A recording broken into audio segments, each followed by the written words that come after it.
If there's one division where I look at the entirety of the body of work in the 2016 NFL Draft for all four teams that I feel really did the worst or seem to have not done as well as the others, I think I have to point to the NFC South.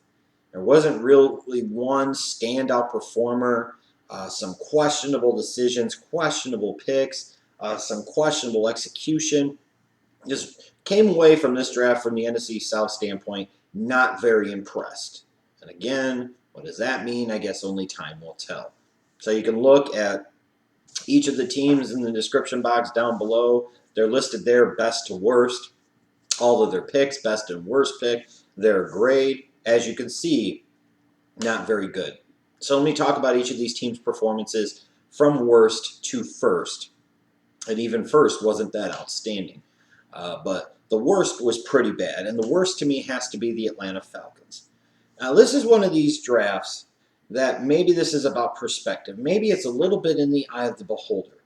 And maybe this is a draft where if you had a more established name in terms of the person calling the shots for this draft, like an Ozzie Newsome, like a Ted Thompson, like a John Schneider, somebody along those lines of that ilk, you would give a little bit more of a benefit of the doubt to the class.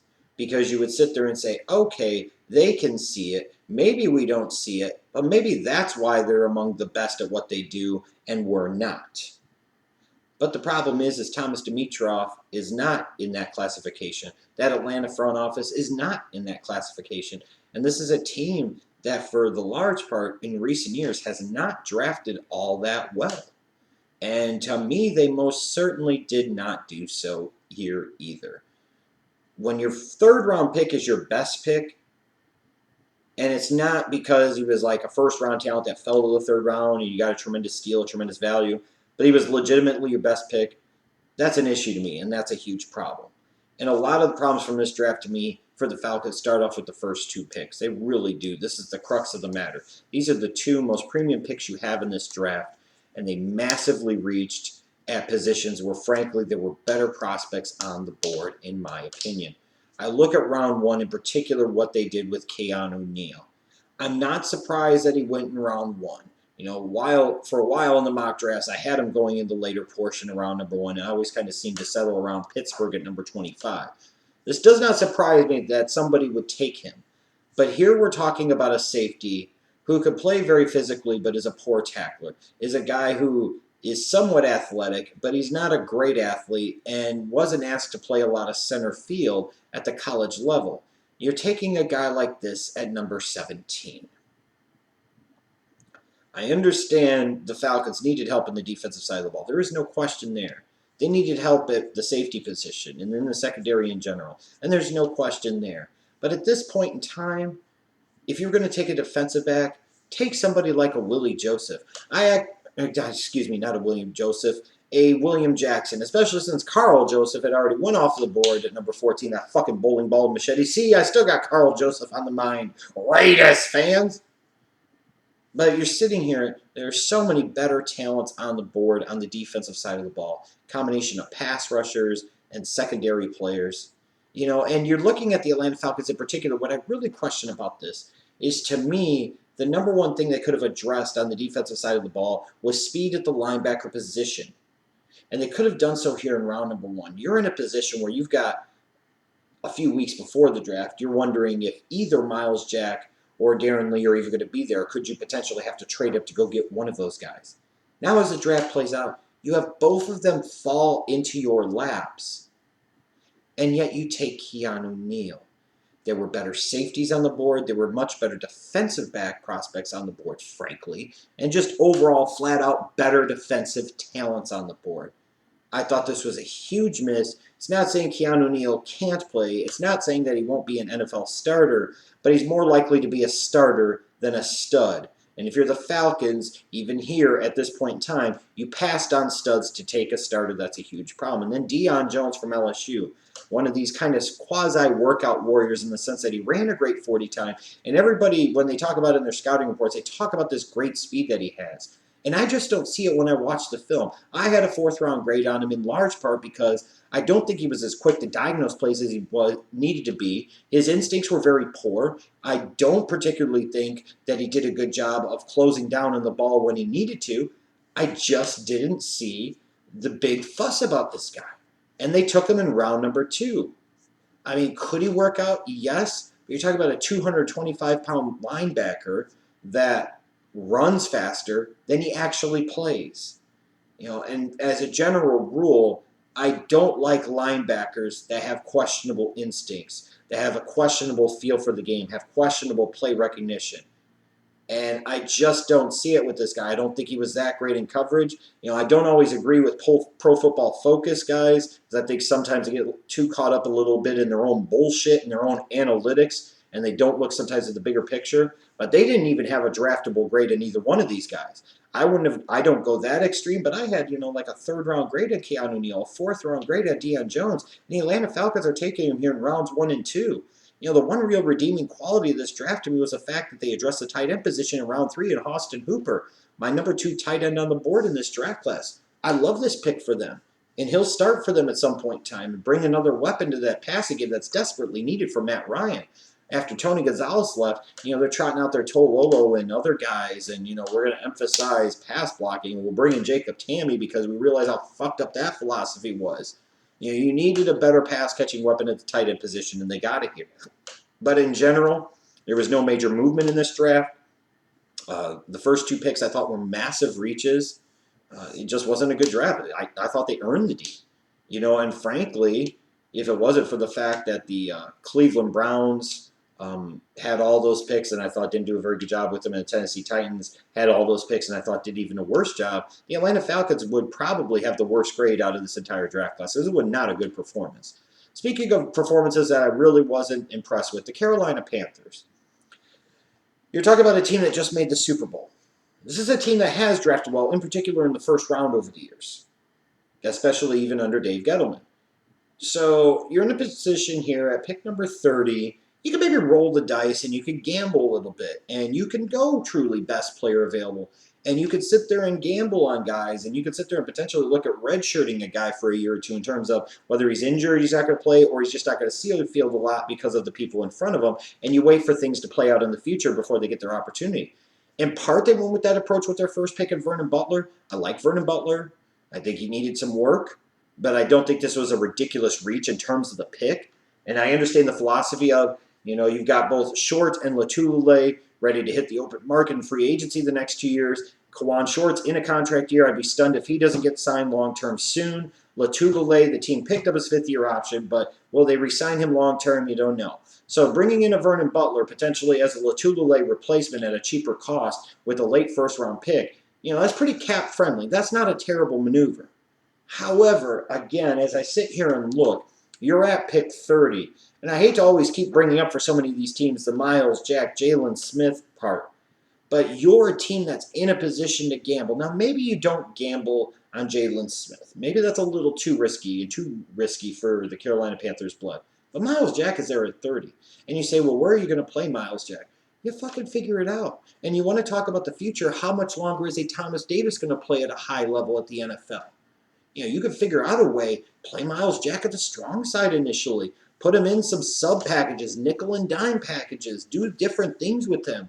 Hell, he's so athletic, you can line him up at safety in some packages. You can figure out a way to get him on the field, ultimately, is what I'm getting at. He was a far superior prospect, as was somebody like a Kevin Dodd, who I thought would have been a great fit for them as another defensive end that could rush the passer. And they will with Vernon Butler. I just thought that was a miss, in my opinion. And then I look at their next 3 picks. They took James Bradberry from Samford, a bit of a reach to me in round 2 as a corner. I understand the philosophy of you wanted to get young depth in the secondary, in particular with rescinding the franchise tag on Josh Norman, letting him walk to the Redskins in free agency. But at the end of the day, to me, this felt like a bit of a knee-jerk reflex reaction to sit there and spend your next 3 picks on corners and trading up in the 3rd round to sit there and get Daryl Worley from West Virginia. This is the 2nd straight year they've traded up big in one of the middle rounds.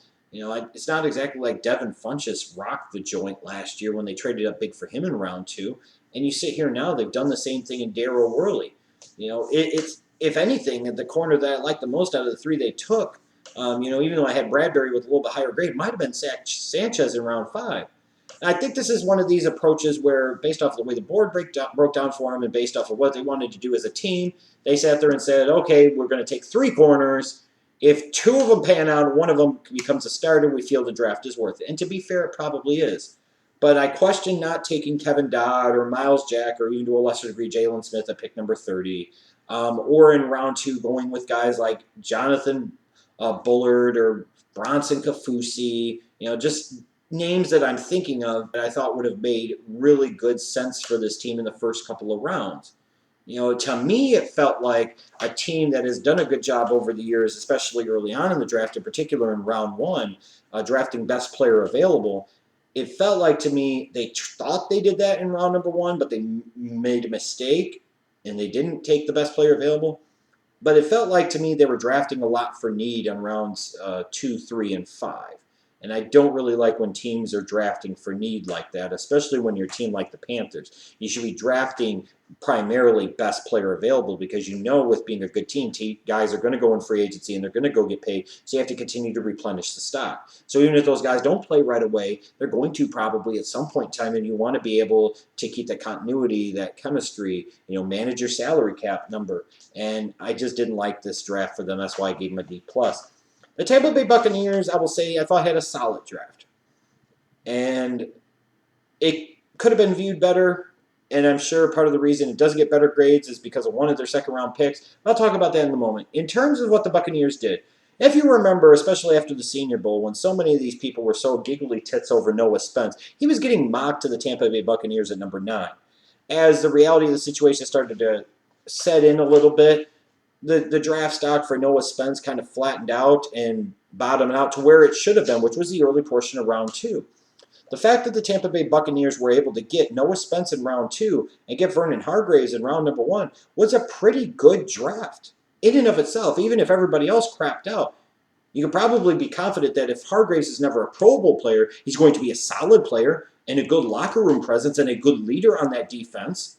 You look at Noah Spence, he will definitely bring some pass rush ability on the edge, which is something, again, that they desperately needed as a complement to Gerald McCoy. They needed youth and athleticism in the secondary, and they needed explosiveness off the edge. And they got both of that in their first 2 picks. And, players that made sense at where they took them in the draft based off of the way the draft broke down. So right there, that's not a bad draft. And if you could get a draft where you get 3 starters out of it, 3 quality starters, that's usually a pretty good one. And I even look at a guy like Ryan Smith in the 4th round, the corner out of North Carolina Central. He might have nickel dime potential. He could end up being a starter with Hargreaves someday. I thought some of the picks they made here were pretty nice. But a lot of the consternation and angst about this draft for the Buccaneers ultimately comes down to their trading up into round 2 to go get the kicker from Florida State, Roberto Aguayo. Now, I'm not surprised that he went late 2nd, early to mid-3rd. I had consistently been mocking this to happen because, in part, of the increased importance of the extra point. And Aguayo was an incredibly accurate kicker from 40 yards and in throughout his career. So teams would have a relatively safe confidence that this guy's going to be a very steady hand when it comes to making all of those extra points. My problem is why do you trade up for a kicker that doesn't have special leg talent in terms of leg strength? His accuracy is there, but that's from 40 yards and in. Once you get past 40 yards, that accuracy really starts to wane a little bit, and it did the past 2 years, and it really starts to suffer. I just don't know if I would invest a 2nd-round pick on a kicker and give up an additional pick to trade up to go get him, which may or may not have even been necessary, when if he struggles on his accuracy at all, he doesn't have that great leg strength accuracy combination to be a consistent weapon from 50 yards and in. He's more of a 40 yards and in guy. That's a Chris Bonial type of guy. That's a guy that if you're not careful, he gets cut in 2 years. Now, in terms of people wanting to shit on this because a team took a kicker in the 2nd round, let's look at recent examples of kickers that are taken high. And this is why I'm not completely and totally burying it. When you think back to Sebastian Janikowski in the 1st round for the Raiders in, 1999, there's a lot that people said about it over the years, but almost 2 decades later, while Janikowski's not going to the Hall of Fame, and I would never call him a super stud, he's been a solid, steady foot for them for years. He's been one of the best players they've consistently had for a decade and a half plus. And when you look back at that 1999 draft, who's still left in the league from that draft? And frankly, from the Raiders' standpoint, Sebastian Janikowski is one of the best first-round picks they've made over the past 30 years. Boom, I said it because it's fucking true. So this whole notion that taking a kicker high is stupid, it depends on the perspective you want to look at. I'll take a look back at the early 90s. The Detroit Lions in the second round took Jason Hanson. And when you look back at Jason Hanson and the career that he had and the stability that he brought to the position for the Detroit Lions for the better part of 2 decades, I'll ask you this. If I told you you could take a kicker, he'll be the best kicker in your franchise's history, and he'll kick for you for 2 decades and be a quality kicker for those 2 decades, would you draft him in the second round? 99 out of 100 times you would, and the other time you'd be a fucking moron if you didn't. And even like in recent years, a Mike Nugent. Now, he was originally a second-round pick. He kind of scuffled a little bit. He's found his footing in his career later on. I mean, but he's been solid. So sometimes these kickers get taken high. It's not the worst thing in the world because, if anything, they can end up looking like your best picks and they end up contributing to you for the longest at the NFL level. I just don't know that they needed to trade up for him, and I'm just not sure that trading up for a guy who struggles with his accuracy outside of 40 yards is the way to go. And that does impact the grading of the draft quite a bit. But if Aguayo does improve on his accuracy over 40 yards and his leg does get stronger, then this draft with Hargreaves, Spence, and Aguayo is going to look a whole hell of a lot better. For now, I've given him a C, but it's a solid C, and I like some of the things that they did. To me, the biggest winners here, and it's kind of by a default, it's not really by a big margin, were the New Orleans Saints. To me, Sheldon Rankins was a reach at number 12. However, based off of what the Saints needed, the position they were in, the players that were available, Rankins made as much sense for anybody on the board at that point in time, and they took him. And I won't crap on him for that. Sometimes guys, in theory, on my big board can be a reach, but when you look at the team, you look at the scheme, you look at the fit, you look at how they'll be utilized, it really is not that much of a reach at all. Potentially, it's the perfect fit. It's the ideal draft choice for both parties involved. And here's Sheldon Rankins. Now he gets to play on the line with Cameron Jordan. You know, it's the worst position he could be in. So it was a solid pick for the Saints. It was a guy that fits what they were looking for and something that they really needed. They didn't really massively reach, even though, again, there were better prospects on the board. I understand the approach and the philosophy here. I love the selection of Michael Thomas for them in round number 2, the wide receiver out of Ohio State. Now, sure, there are other wide receivers that I rated higher, but again, when you talk about the team, you talk about the schematic fit and how they deploy their wide receivers, I really like Michael Thomas as that long-term replacement outside for Marcus Colston. Now you bring him into a situation where you've got Brandon Cooks, you've got Willie Snead. They needed somebody bigger on the outside that could allow those guys to play around in the slot, and that's exactly what they got. And Michael Thomas is raw. It's going to take him time, but that upside and talent is there. And at times he flashed an incredible ability to get open, create separation, and be a threat down the field, which is something I think Drew Brees is absolutely going to love. It was interesting to see them trade up into the tail end portion of round number 2 to go get the safety out of Ohio State, Vonn Bell. Is he going to play strong safety? Is he going to play free safety? I don't know. What does that say about Vaccaro and Bird at the back end of that defense? It's an indictment on them. You know, at that point in time, that deal made sense. And again, when I use the measurement of talking about, getting 3 starters, and that usually makes a good draft, especially if you're not a very good team, you know, Rankins should start. Thomas should start. Vonn Bell at some point in time should start. They got 3 starters, potentially 4 with the kid out of Manitoba, Canada. Now, you know, I listed it as their worst pick, but that was just because of the fact, to be fair, they only had 5 picks. And I didn't really think that any of their picks were terrible. But you look at this kid, you know, they did this similarly a few years back with another kid out of Canada, and it was Akeem Hicks. He didn't become a stud, but he became an NFL player. He became an NFL starter, and a solid one at that. And this is a guy with a similar type of package who could develop into that similar type of player. So in general, I thought for the picks that they had and what they did, the New Orleans Saints could have done a lot worse. I gave them a C+. I mean, it's not a draft that I think you should be incredibly excited about if you're a Saints fan, but I think you should feel good that they got some players, some pieces that could actually contribute right away, which is very important when you're looking at the tailpipe of the rear end of Drew Brees' career.